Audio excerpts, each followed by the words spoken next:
a major who does not know God Almighty, who could not speak English. Yeah, but what is the hold on. This was a propaganda. What is the counter narrative that you're putting out there to counter whatever's been out there for I'm years? here. The Oputa panel came and left. The question you're asking me was trash there. But so many people were quick in halting the findings of the panel, number one. They are also quick in refusing media to carry, number two. Other than the fact that it was being shown live, we were not to be heard. I was, you know how many times they said they should kill me? But hold on. You were the most feared man in the Abacha administration. Tell us. Why are you afraid? We're not afraid of me. Well, maybe because of time. No. We're no longer as afraid as we used to be. Do you know my background? Absolutely not. That's it. So tell us what we want to know. If you know my background, yes. If you know my background, then you should be able to understand who we were, who we are, and who we should be seen to be. Now, see, as you're running for elections in 2020, let's just go back to the issue of why we're here. There's something really key, you know, that I would like you to address. It's a good thing you've addressed the strategy for security, which is important. No, I haven't. No, but I mean, you have hinted. You have given us a bit of a hint. I'm glad you know you haven't. No, see, all I want, right. If you are asking a sensitive question, have the patience for the questioned to land. Okay, great. If you are in a hurry, probably these answers may be beneficial to those in the system to start correcting it. That might save lives. That might save some incidents tomorrow. And it might give direction, or direction for some people to have a rethink. So the more sensitive the question, the more time to the questioned is an advice. That's all. So we still need you to respond to those sensitive questions that we have asked, because it would be nice for Nigerians to get closure and for you yourself to get closure. The circumstances that led to the death of MKO Abiola. I have said it at the Oputa panel. Can you say it? Can you tell us now? I said it at the Oputa panel. I said both Abacha and Abiola were killed. I said so. Okay, by whom? I said so. You hold on. When they released me, didn't I say to Nigerians that I'm writing books? Correct? It's the most sensitive question. See, I tell you, let me just give you this answer. The intellectuals in Nigeria, or the elites, let me put it, elites, are in most cases, those saddled with some certain responsibilities. They don't look at the patriotism to Nigeria. They look at their personal interests first. And I'm coming to speak that with examples in this country. A lot of distortions came to the fore, and personal interests were addressed rather than the real issues, simply because people who either have had enough money and they now have come to invest in the media, they distort facts, they distort our history.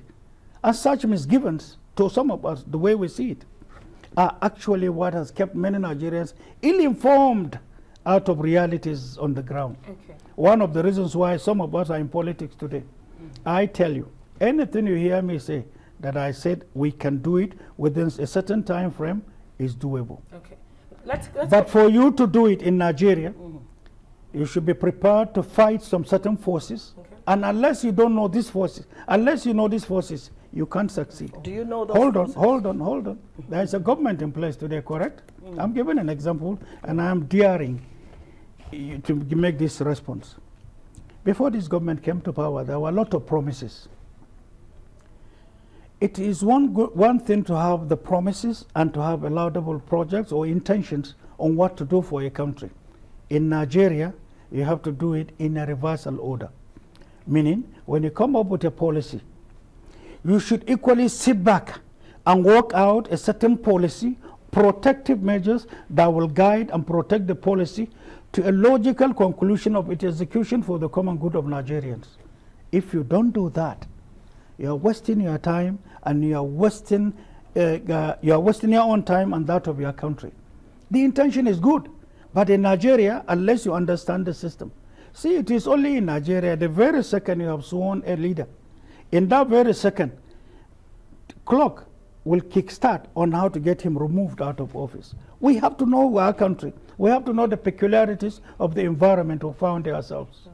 So to some of us, right from numerous years past, I think there are so many issues that has to do with experiences in knowing the environment. And in Nigeria, it doesn't matter how much you know, unless you have the knowledge and the experience of the environment, success in providing administration to Nigeria towards some laudable projects and for their successes will be difficult. Okay. There's something you mentioned earlier at the beginning of this interview. You know, we talked about the issue of Nigeria borrowing, the fact that the country isn't poor. Yes. We do have the resources to take us through. You also did mention in that same, but you know, it's unfortunate we keep on referring to the late general, where you said that everything he did was for the interest of the country. Sure. Now, the last repatriation of loot by the former general sparked an argument or a debate on Twitter. And that's why I want you to clear the air on this propaganda, because it really goes a long way to talk about how you are going to be handling the issues. There are those who said that the monies being repatriated today were kept by the former general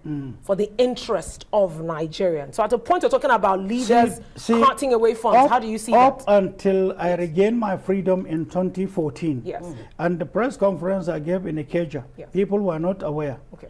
But there are some notable Nigerians who are aware, but they were afraid to talk, and they are still afraid to come to the fore to speak. Okay. This is what happened. Okay. Soon after Abacha came to power, 4 months after, there was to be a coup against him. At that material time, the coup failed, so they conceived an idea on creating sanctions against the government of Nigeria with the sole view of inflicting pains on Nigerians. And then they will now, once people now become, find themselves in a problem where there is no importation of anything that will cushion the effect of bringing the social support to people, then they will be seen to support any certain force that will uproot Abacha out of office. To uproot Abacha out of office, then it shows you're attacking us, because that's the money, the work given to me. Correct? To hold, to protect, and hold the seat of government. I'm not boasting, but you check, you will get to know. We are not fake in any way, in any respect. So how are you going to address? Hold on. She asked me a question. Okay. She asked me a big question. All right. I thought you landed on that. The sanctions that was coordinated by some notable Nigerians, that was agreed upon, that was to assist in the word they use, uprooting the government. Uprooting was the word. Then that brought about an idea about countries that were also facing sanctions at that material time. So Nigerians or the government then had to study. And one of the means is to give money to private sector so that importation, even if there are sanctions on the official bodies of government, then definitely the privates will be allowed. And so they can continue to transact around the world and be bringing things in for Nigeria. For that, money was released, money was held. Stakeholders in Nigeria have had a meeting with the president. You see, in providing leadership to Nigeria, one should fear God Almighty and at all times speak the truth, not personal interest of the people. Okay. That was what I know. Right. Unless if there is any other thing outside that. So money was entrusted in the hands of people to say, continue to import for Nigerians. It's a revolving kind of money. In other words, what money given to the private sector. I'm telling you what I know. I'm telling you what I know. Okay. That's why you see, I had the first word Abacha loot in 1999, around December 1999. I was in Kirikiri. They took me there. I had the word loot. It was, to me, a shock, because I didn't know. And if there's anything, some of us will know. As president, are you saying there's no possibility? Look at me. Yes. Look at me. Right. Look at me. Okay. I served in sensitive places in governments, correct? General Abacha's government wasn't the only one I served. It wasn't. But I challenge you one thing, and I want you to take note of this. Was there a time any person will say, Mustafa has taken 10 naira from government? So what you're saying, we need to... You know, it's a difficult... One kobo, if I have stolen, I challenge two governments, eyeball to eyeball. I challenge panels. Yes, let me bring this in very quickly. Is it an easy thing to do? I have done it, and I will say it till I die. I will continue to challenge government. I am not the type that will take oath to say, I'm coming to take 1 naira out of government. I'm not that type. What you're saying, in effect, is you knew everything from A to Z about the financial transactions or any other transaction. You can say that. Government is big. Okay. Hold on. What was my schedules of office? CSO. It should CSO know what is happening in every ministry, in every parastatal? Is CSO to now be, I wasn't a member of any council. What I knew, I knew. Government is big. Hold on, government is big.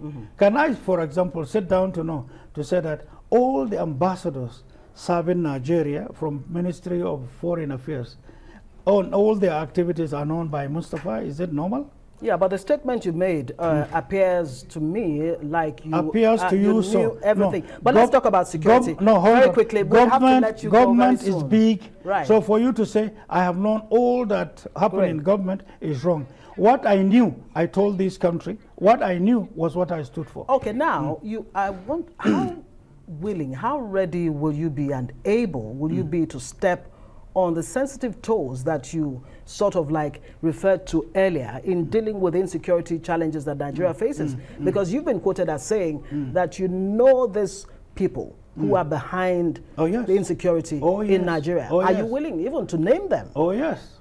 See, listen. In the business of management of a state, and when you are talking about country, the whole world over, there is a practice called creation, maintenance, and adoption of serialization of something called personality data profiling. In personality data profiling, the systems are on oath to know what may constitute a threat to a state. That is being managed. When we were there, I was part of knowing what was going on. 15 years, I was tortured and sent away. If I'm given back an opportunity in managing Nigeria tomorrow, these are structures I have known. I will dust it up and I know what to do with it. You have laws, you have morality, you have religion, you have democracy, you also have politics and diplomacy to manage, to get things right. And this country will be back on course. It's tact, it's knowledge and experience and synergy with forces at home and outside to get things right for your country. Just in bullet points, let's just get straight to the point here. I'm bringing that question to you again because this is really crucial. As the former Chief Security Advisor to the late General, how do you plan to tackle insecurity? Just give it to me in 4 bullet points. 1, I give you 1, and in 1 there are 6. First, any manifesto, any thinking of any administrator, any plan by any country in any democracy or in any form of government are resting on 6 things, only 6. First is empowerment of your youth. Second, dignity of your women. Third, management of your elders. And 4, securing the nation. Number 6 is returning your country to the mainstream of the international community's destination regarding your economy, security, diplomacy, and relevance. The word relevance sounds nothing, but it's a fundamental thing. And lastly, is looking at your historical background and then looking at your core value and heritage and getting it restored. These 6 things, any country in the world, any means of governance is the understanding of the leadership in providing the 6 to the people. Once you key in on this, and you know what it takes, each of these points I talked about, each is a volume of school on its own. Absolutely. The capacity to get to know this is the problem. And I know how long it took us to have understood this and to know it in relation to Nigeria. And every field is touched in this. Well, we'll have to leave it there. Hamza Al-Mustafa, retired major, presidential candidate of Action Alliance. Thank you so much for joining us on Newsnight tonight. It's a pleasure. All right then.